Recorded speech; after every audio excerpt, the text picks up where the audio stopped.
a conversar sobre una iniciativa que ya tiene un año haciendo tratamiento y gestión de residuos de lubricantes. Es una iniciativa que nosotros conocimos en su inicio, en su arranque, pero justamente hoy, en un año de operación, se gestionaron algunos galones de aceites lubricantes usados en el Ecuador.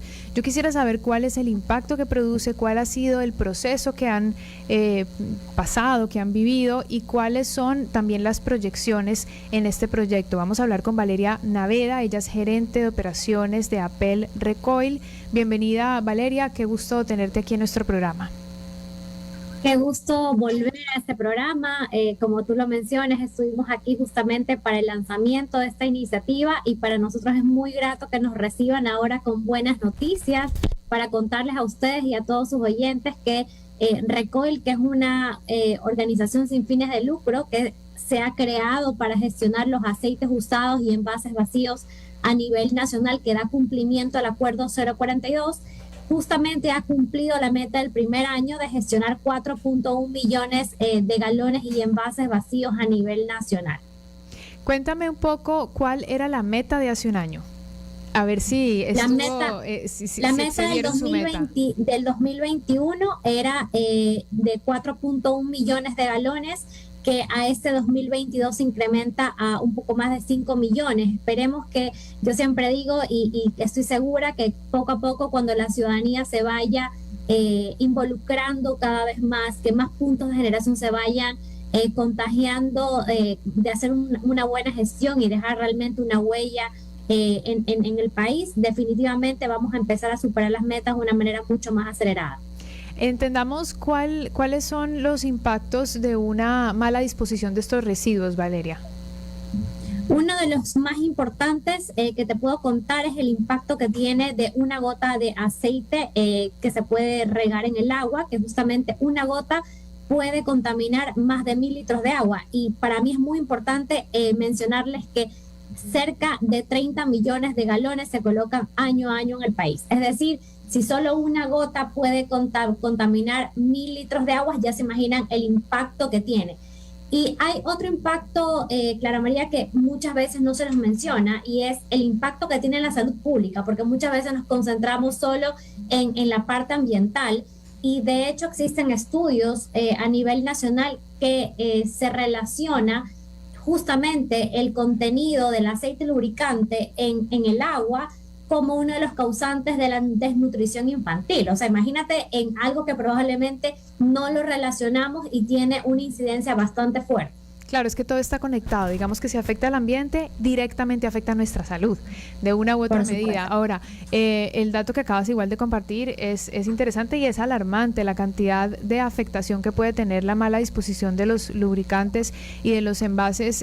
Pues muchas veces simplemente, como estamos en nuestro día a día, no nos damos cuenta qué pasa, que ni siquiera nosotros somos los que manipulamos estos envases o estos aceites, digamos, o estos líquidos, estos residuos y lubricantes. Entonces, como que no se nos ocurre preguntarnos cuál es el proceso, ni desde su creación hasta su fin.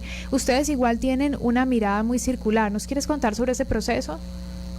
De hecho, yo te puedo contar que lo más importante que busca este acuerdo ministerial, esta iniciativa que de alguna manera viene del sector público, del Ministerio del Ambiente, es que más allá de quedarnos en entregar el residuo, nos invita a cerrar la trazabilidad. Y con la trazabilidad, de hecho, nosotros como corporación hemos desarrollado un sistema de trazabilidad que permite a las autoridades y de hecho a la ciudadanía en general tener acceso a información desde los aceites, de cuando se producen, se importan, cuánto se genera, cuánto se vende, cuánto se genera como aceite usado, cuánto se recogió, pero lo más importante es qué sucedió después de haberse recogido.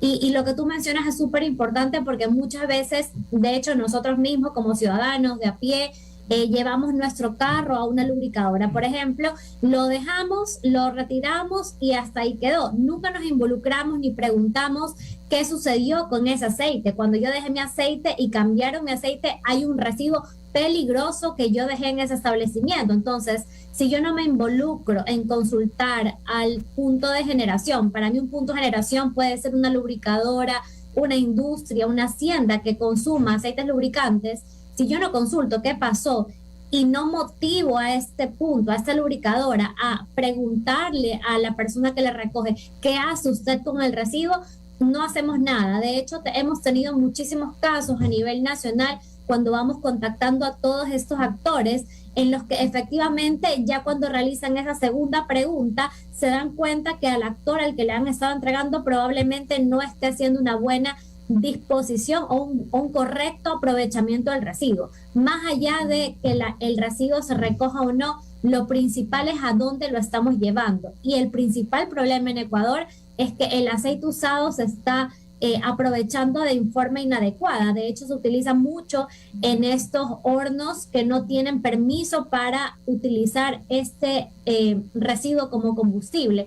Y eso genera emisiones muy importantes y de hecho cancerígenas. Pues recordemos que el aceite lubricante usado sale del motor y por ende hay metales pesados, entre otras cosas que se adhieren a este aceite lubricante y por ende hacer un residuo peligroso requiere de un adecuado tratamiento. ¿Quién regula esto? ¿Quién regula ese proceso? Existe una forma, tú hablas de trazabilidad, pero por parte de Recoil, digamos, pero este es como una de las miradas que pueden ir a encaminar el trayecto de estos depósitos o de estos residuos. Pero ¿y qué pasa con el resto? Por ejemplo, ¿qué pasa con los pequeños talleres, los que son un poco más informales o los que están más cercanos a áreas rurales o a pequeñas ciudades? De hecho, Recoil es una corporación que, como te mencioné, da cumplimiento a un acuerdo 042, por ende nosotros estamos monitoreados por el ministerio y el ministerio con sus esfuerzos también está paulatinamente contactando a cada uno de los puntos de generación, apoyando también a esta iniciativa para que de esta manera podamos dar cumplimiento a las metas, porque como tú sabrás podemos crear una iniciativa maravillosa, pero si los puntos de generación no entregan los aceites usados, definitivamente no vamos a conseguir nada. Entonces necesitamos que la ciudadanía se involucre y es en ese punto, porque como tú lo mencionas, estas actividades de aprovechamiento de residuos, en el caso de los aceites, tú puedes utilizar el aceite usado en refinación, que es utilizarlo en un proceso que está regulado por el Ministerio de Energía, por la Agencia de Regulación y Control de la Energía y por el Ministerio del Ambiente, o lo puedes utilizar como combustible, como sustituto, por ejemplo, de búnker o fuel oil, pero es un proceso que está autorizado por el Ministerio del Ambiente. Si tú no tienes ninguno de esos permisos y no tienes la autorización para hacerlo, estás haciendo una actividad ilegal. Y eso es muy importante porque hay muchas personas que lo hacen sin saber que no lo están haciendo adecuadamente. Y con esto yo no solo invito a la ciudadanía a adherirse y entregar los aceites, sino también los invito a acercarse con nosotros. Estamos nosotros dando, de hecho, capacitaciones gratuitas y estamos acompañando a varios sectores en la formalización de sus operaciones, porque para nosotros lo más importante es que este sector se formalice, que la gestión quede registrada. Se eduquen, ¿no? Lo que tú decías, digamos, se informen y se eduquen.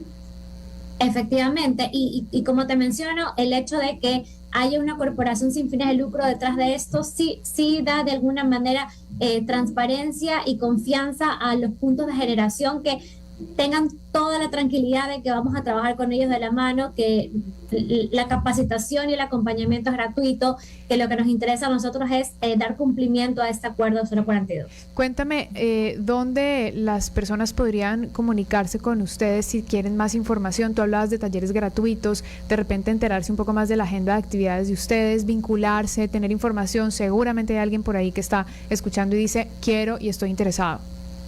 Efectivamente, nos pueden llamar al 1-800-RECOIL o nos pueden contactar a través del sitio web www.recoil.es. Perfecto. ¿Cómo has, ya casi para finalizar nuestra conversación, pero me gustaría saber cómo has visto durante este año, cómo han visto ustedes el proceso de las personas? Es decir, como esa retroalimentación de sí, lo hago porque me toca, lo hago porque lo entiendo, lo hago porque me importa, lo hago porque me gusta o simplemente no lo hago. ¿Cómo ha sido el proceso con las personas involucradas en este proceso?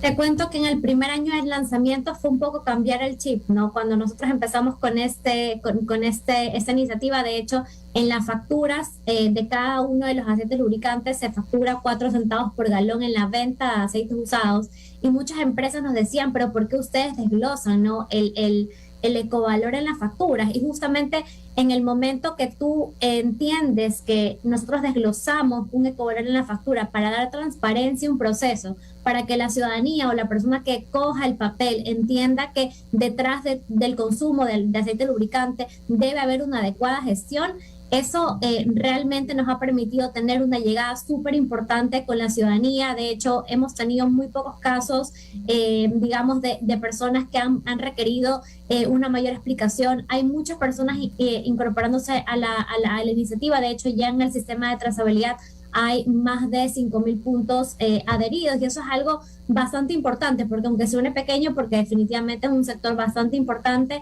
el hecho de que haya puntos de generación que cada vez nos contacten, nos llamen, y esperamos ahora lanzar una iniciativa con apoyo de los gobiernos autónomos descentralizados. Entonces, yo espero estar aquí el próximo año dándote buenas noticias del crecimiento de esta iniciativa, que, como te menciono, tiene como único beneficiario el medio ambiente y la salud pública. Sí, estaba revisando algunos datos que ustedes nos comparten, y la verdad es que el proceso es interesante. Obviamente es a mediano y largo plazo, y de mucha paciencia y de mucho enfoque, de educación, de generar conciencia en la ciudadanía, también en todos los... Confianza, que para mí es lo más importante. O sea, en el momento que nosotros llegamos a un punto de generación, o llegamos a un ciudadano a pie que consume aceites lubricantes y que va a una lubricadora, se entera de la iniciativa y se da cuenta de, como tú dices, esta es una iniciativa que no tiene un lucro por detrás, sino que lo único que busca es dar cumplimiento y llegar a una meta máxima, que es llegar a gestionar el 100% de los residuos. Entonces, si yo estuviera al otro lado, me encantaría, digamos, colaborar con esta iniciativa y saber que con mi aporte, quizás con mi pregunta o mi involucramiento en el proceso, definitivamente estoy haciendo un cambio. Muy bien, muy chévere. Valeria, gracias por estar aquí con nosotros. Primero contarnos de la iniciativa, luego contarnos del proceso, y también por querer venir dentro de un año o tal vez menos a contar nuevos logros. Así como me compartían algunos datos, los voy a compartir yo aquí. Más de 65,000 kilos de envases de aceite lubricante se han reciclado, evitando la mala disposición de plástico y afectación de las fuentes de agua, que nos lo explicaste. La recolección del aceite lubricante usado se realiza en 24 provincias del país, lo que genera beneficios ambientales y sociales para todo el país.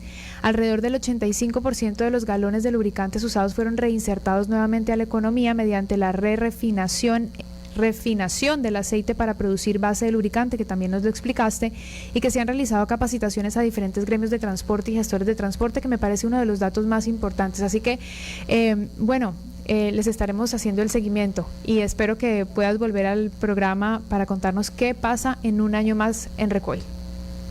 Muchísimas gracias, y espero estar aquí pronto, como tú lo mencionas.